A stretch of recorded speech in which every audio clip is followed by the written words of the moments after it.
Alright, even if you're a Cybertruck hater, if you're a Wisconsinite, then you just can't hate on this, because then it just makes you look like a douche.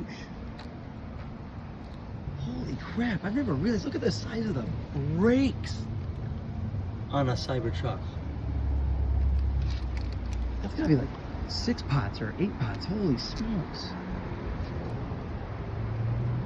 Jeez, go Pat, go.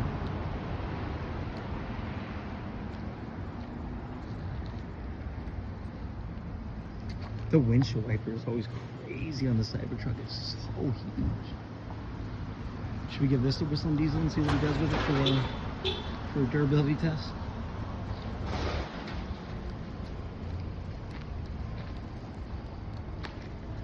The back graphics though.